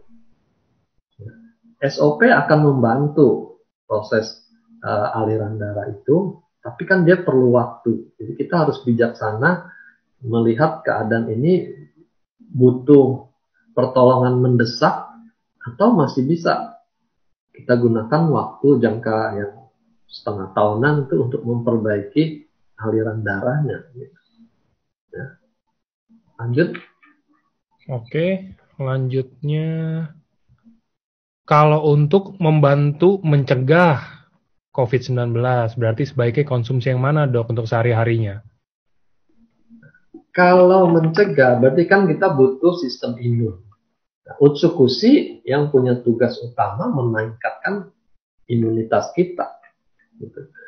Nah, kalau sudah ada kerusakan organ, dia batuk, dia mulai sesak, maka SOP yang punya peranan memperbaiki kerusakan itu. Itu cara kita berpikir kapan masuk SOP, kapan masuk Utsukushi. Ya. Kalau dananya memang berlebih, mau sekaligus masuk dua-duanya dari awal, ya nggak masalah. Karena toh ada sel-sel lain yang dia bisa perbaiki.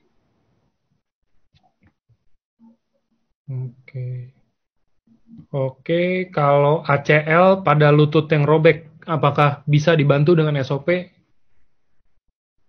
Robek itu kan juga sesuatu yang bersifat mekanik. Apakah SOP akan memperbaiki robek? Itu tergantung derajat robekan seperti apa, lalu aktivitas harian dia seperti apa. Nah, tapi dari segi stem cell memperbaiki semua jaringan, SOP punya peranan di situ. Kalau dikombinasi, misalnya robekannya itu dilakukan repair oleh ahli ortopedi, lalu setelah repair ditambahkan SOP, ya tentu hasilnya akan lebih bagus. Sesuatu yang mekanik diatasi dengan mekanik, lalu disempurnakan dengan stem cell tubuh kita sendiri. Ya. Oke. Mau tanya dokter pembukaan jantung apa beda? Oke, ini udah ada yang minum nih. Selamat siang, Dok. Mau tanya untuk pasien tumor ginjal. Yang kiri udah diangkat, yang kanan ada tumor 4 cm. Untuk kondisi sekarang, minumnya itu 1 SOP dan 1 utsup pada pagi hari. Terus di sore 1 SOP. Udah bener belum, Dok, cara minumnya? Atau mungkin harus dirubah atau ditambah? Ya. Kalau untuk repair ginjalnya, SOP 2x1 itu takaran yang paling minimal. Ya. Masih bisa ditingkatkan nanti tergantung kemajuannya bagaimana. Nah, kalau untuk tumornya, utsukusinya 1 sehari nggak cukup. Ya, karena ini memang peranan Utsukushi dibutuhkan di situ. Kalau untuk cancer dia bisa butuh 4 saset sampai 6 saset malah. Cuma Utsukushi itu bersifat panas.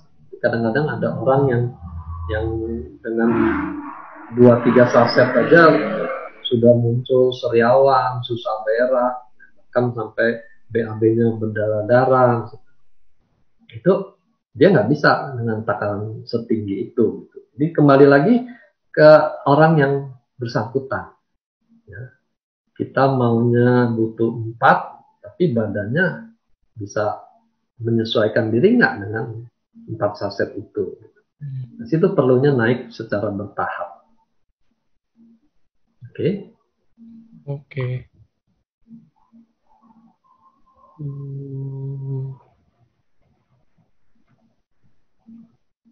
Tongkar getah bening diminum.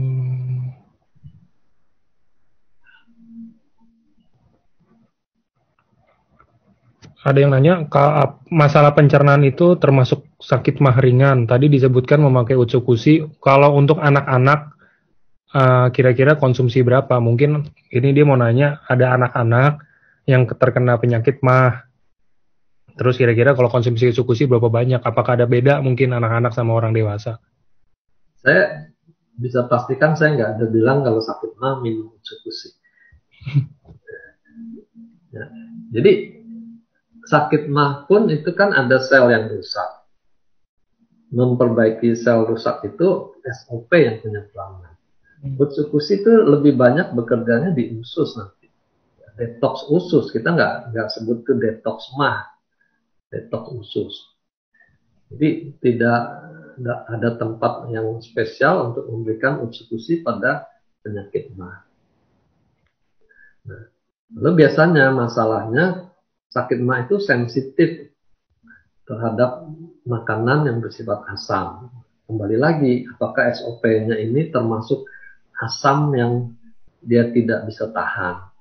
Kalau itu masalahnya, kita bisa geser minumnya tuh sesudah makan, supaya tidak mengganggu lambungnya. Dan GERD itu, kalau mah itu juga dipengaruhi pola makannya, gaya hidupnya ya, tidak teratur makannya, sekali makan kenyang-kenyang, kalau pas nggak makan tuh lapar-lapar. Nah, itu kan nggak bisa hanya mengandalkan SOP, dia harus perbaiki gaya hidupnya. Anak-anak kalau sampai sakit mah itu orang tuanya yang dipertanyakan. Apa yang salah? Karena anak kan tergantung disiplin orang tua.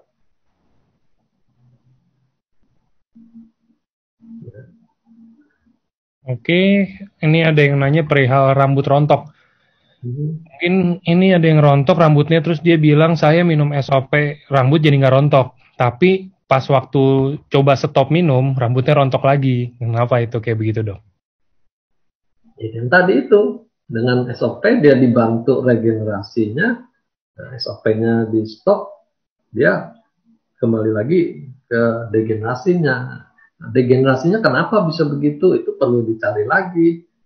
Apakah faktor hormon, faktor genetik, ada keturunan keluarga yang rambutnya juga banyak yang tipis sampai ada kebotokan gitu. Nah, makin banyak faktor yang memicu dia untuk rontok, bisa dibayangkan dia lebih butuh SOP jangka panjang. Gitu. Ya. Oke, itu aja. Oke.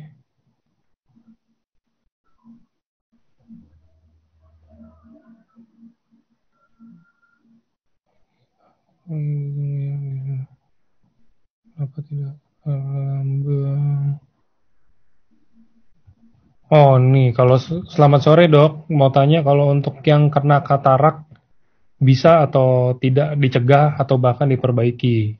Selain konsumsi SOP, mungkin konsumsi yang mana lagi? Kombinasi mungkin ya, Dok? Ya, kalau mata kan kita punya lutein shaft, ya. Walaupun kalau di tekstur lutein itu lebih bekerja di retinanya. Nah, untuk katarak sejauh ini yang kita tahu ada peranan radikal bebas. Ada peranan kadar gula. Jadi pasien diabetes itu lebih berpeluang besar terkena katarak. Jadi dengan memperbaiki secara umum, paling enggak kita sudah membantu menghambat percepatan terjadinya katarak itu.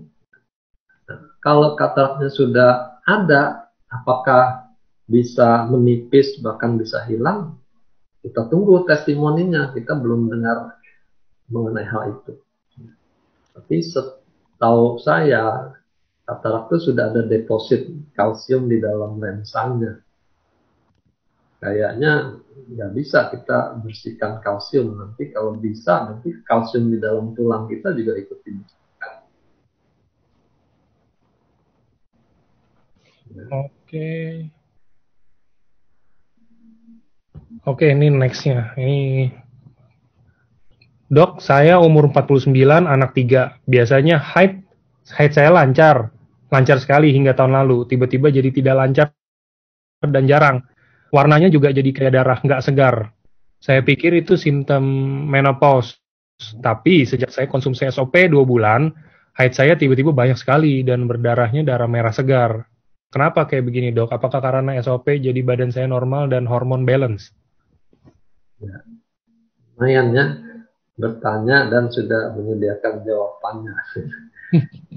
Ya betul. Jadi karena imbalance-nya diperbaiki, mensnya bisa muncul lagi gitu ya. Nah, cuma kita mesti pikirkan juga kalau mensnya sampai banyak, apakah ada miom di dalam rahimnya?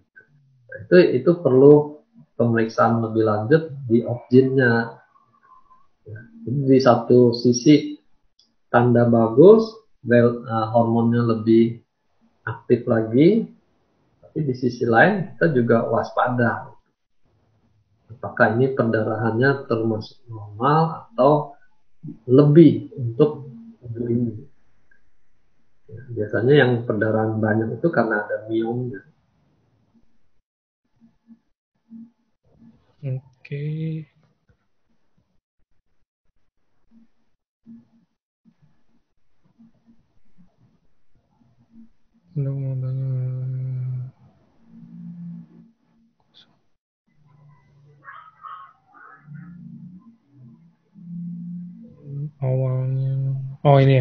Awalnya anak saya biduran kalau terjadi perubahan cuaca, misalkan dari cuaca panas ke dingin.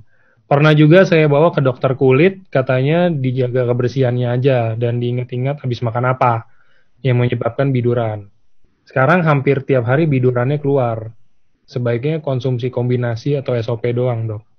Dan gimana konsumsinya? Mungkin ada waktunya atau apa nggak, Dok? SOP dulu, karena memang untuk alergi autoimun itu SOP yang menunjukkan hasilnya. Ya. Entah karena debu atau karena makanan, pada prinsipnya dia membantu menetralisir reaksi alergi itu. Nah, kalau memang ususnya tuh bermasalah, yang ditandai buang air besarnya nggak lancar, misalnya keras, itu baru kita bayangkan ini perlu utsukusi untuk membantu bersih-bersih di ususnya, ya. Tapi saran saya sebelum kita pakai utsukusi, pastikan dulu bahan alamiahnya dia cukup, sayur buahnya dia makan nggak. Anak sekarang tuh bukan hanya nggak suka sayur gitu, bahkan buah juga dia nggak suka. Itu problem besar. Kita tidak bisa menggantikan kedua bahan penting itu dengan memasukkan utsukusi. Kita salah edukasi nanti. Dia makan yang bahan alami yang cukup. Kalau itu kurang, baru pikirkan soal suplemen tambahan.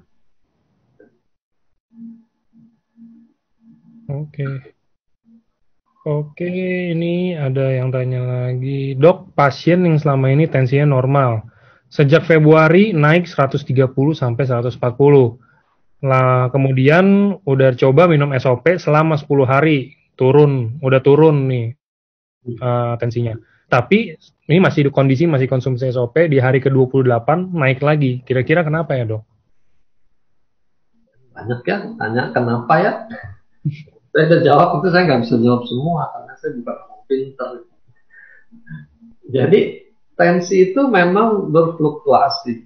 Saya suka guyonan prof saya. Ya.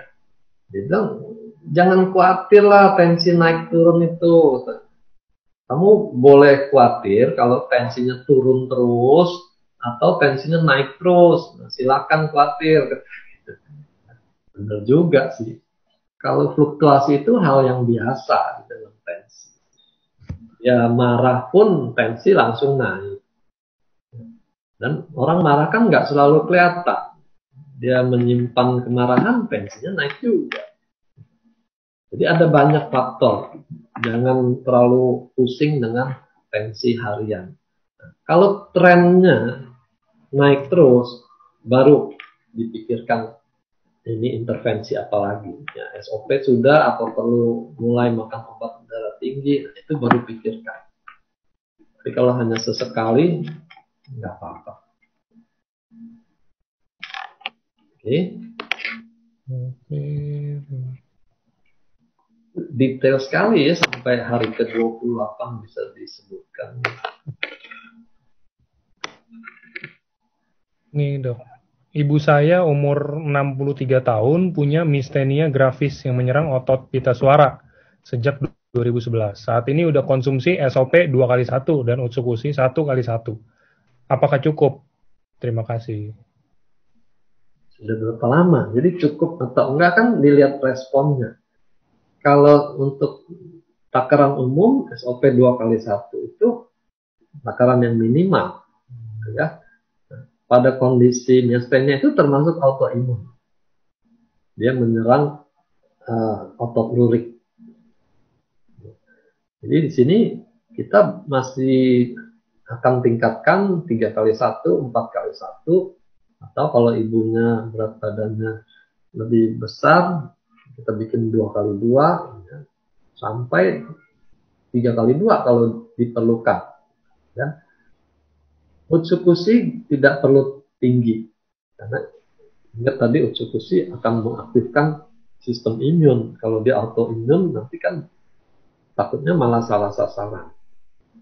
Utsukushi hanya untuk bantu detox aja kalau ususnya nggak bersih, kalau BAB-nya nggak lancar. 1x1 sudah mencukupi mesti. Itu aja.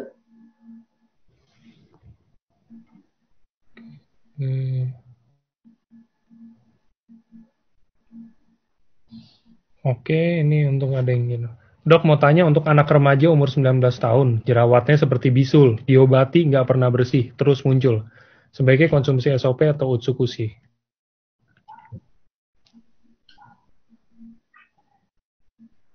Kalau untuk kulit infeksi, itu Utsukushi ada kandungan yang lebih istimewa, mengatasi radang, mengatasi jerawat. Jadi peranan membersihkan usus juga penting pada kesehatan kulit. Di sini Utsukushi lebih punya tempat. Ya. Tapi kalau dia bentuk jerawat itu sudah sampai merusak struktur kulitnya, ya, sudah jadi kayak pulau-pulau, itu kita perlu juga SOP untuk memperbaiki struktur kulitnya. Ya. Tapi dalam hal ini Utsukushi lebih dibutuhkan mengatasi infeksi jerawatnya itu. Oke. Jadi hati-hati ya untuk yang jerawat tuh waktu detox bisa terkesan jerawatnya tambah banyak.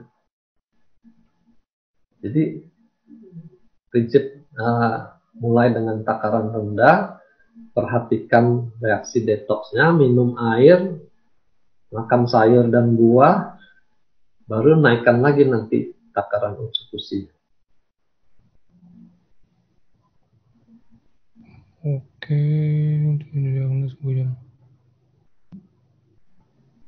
Oke dok, saya mau tanya, saya baru didiagnosa ada kebocoran protein. Kira-kira dosis awal yang harus diminum itu mulai dari berapa dulu? bocoran protein ginjal itu kan juga suatu kerusakan sel ya. Untuk penyakit tuh kita mulai dengan 2x1. Diperhatikan, tanya apakah dia selama ini ada sakit-sakitan. Kalau ada sakit-sakitan kita bisa ekspektasi akan muncul reaksi detox. Nah, kalau kemungkinan terjadi itu, kita mulai dengan 1x1. Lihat 3 hari ada reaksi apa. Kalau tidak ada, baru kita naikkan jadi 2x1. 2x1 itu pertahankanlah berapa minggu sampai sebulan. Kalau perlu ada kemajuan enggak, protein urinnya itu berkurang enggak. Kalau enggak efek, kita naikkan lagi 3x1 gitu, seterusnya per bulan. Oke. Wah, nambah terus pertanyaannya itu. Enggak, 35 yang Kalau dibikin 3 pertanyaan lagi, Dok, saya pilih ya. Biar nggak kesorean, Dok. Takutnya ada mungkin ada urusan atau apa. 3 lagi ya saya pilih nih. Ya. Oke.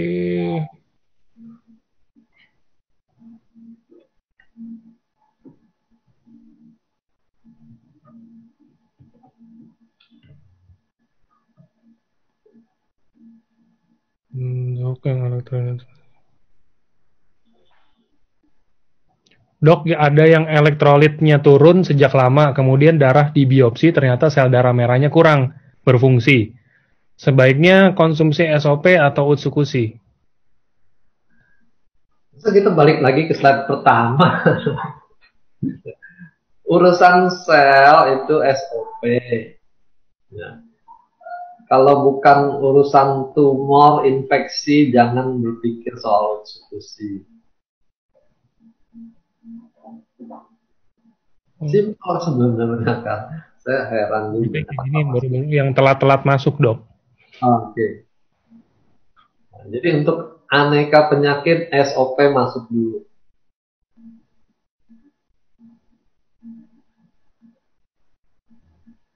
Kalau tumor, kanker, infeksi, baru pikirkan SOP.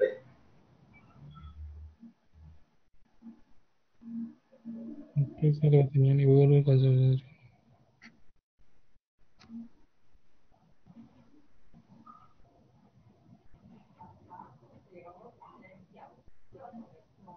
Bagaimana usul? Banyak yang tanya mata. Kalau mata itu mungkin lebih ke arah lutein ya, Dok ya? Ya, lutein lebih banyak indikasi untuk mata. Lutein dan SOP berarti. Oke.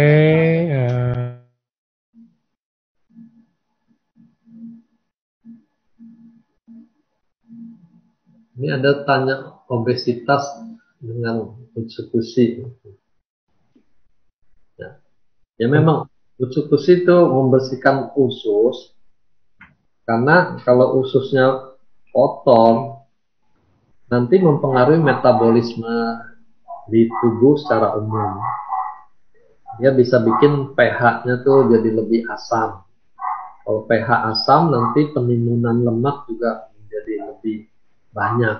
Jadi Utsukushi dengan membersihkan usus itu akan mempengaruhi pH darah juga jadi lebih sehat, lebih alkalin. Itu yang menjelaskan kenapa bisa kurus.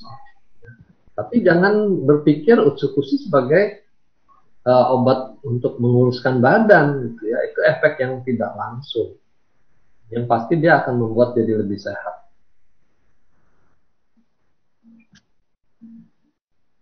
Oke. Kalau orang pasca operasi tumor jinak, apakah sebaiknya konsumsi SOP atau Utsukushi, Dok? Tumor-tumor itu semua Utsukushi. Cuma kita juga berpikir dia munculnya dari mana. Kadang-kadang metabolismenya yang jelek karena sistem organnya sudah mulai error. Nah, tadi perlunya ditanya selama ini ada sakit apa aja. Kalau ternyata banyak gangguan penyakitnya, SOP masuk juga gitu. Jadi itu dua produk kita tuh memang sinergi sih. Yang satu memperbaiki sistem, yang satu untuk meningkatkan daya tahan melawan infeksi ataupun tumor kanker itu. Problemnya kalau semua orang dikasih dua macam, kan belum tentu biayanya terjangkau. Daripada dia hanya coba-coba 1 bulan, kan tidak baik juga hasilnya. Oke.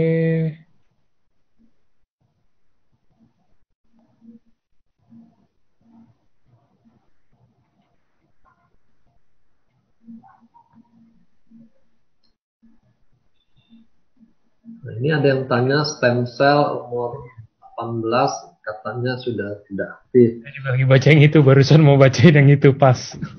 Iya, itu biar aja lah para ahli berdebat persisnya umur berapa gitu ya. Tapi kita melihat tuh secara umum, bukan sampai detail tahun ke tahun. Kita pertumbuhan tuh berlangsung sampai umur kalau di sini 18 itu bicara mengenai pertumbuhan ya. Sesudah dia bertumbuh, sesudah dia berhenti, itu stem cell masih berperanan untuk menggantikan sel yang rusak. Sehingga luka itu cepat sembuh, itu masih juga peranan stem cell di situ. Jadi bukan berarti 18 itu sudah nggak aktif gitu. Aktif, cuma peranannya sudah berbeda. Nah, kalau umur 30 dia mulai flat gitu, tidak, pertambahannya tidak ada lagi. Dan biasanya umur 40 itu lebih signifikan, orang tuh mulai menurun. Sampai ada pepatah, life begins at 40, so the disease. Jadi penyakit juga mulai bermunculan umur 40. Ya. Nah, itu teori klasik begitu. Jadi kalau kita lihat sekarang, umur 30 ke atas orang kena jantung, kena stroke kan, tentu kita berpikir lagi gitu. Ya. Stem cell bisa saja masih berjaga-jaga, tapi kalau gaya hidupnya nggak keruan, ya stem cellnya kalah juga. Nah, di situ kita butuh tambahan produk dari luar untuk mengaktifkan stem cell kita lebih banyak lagi. Ya.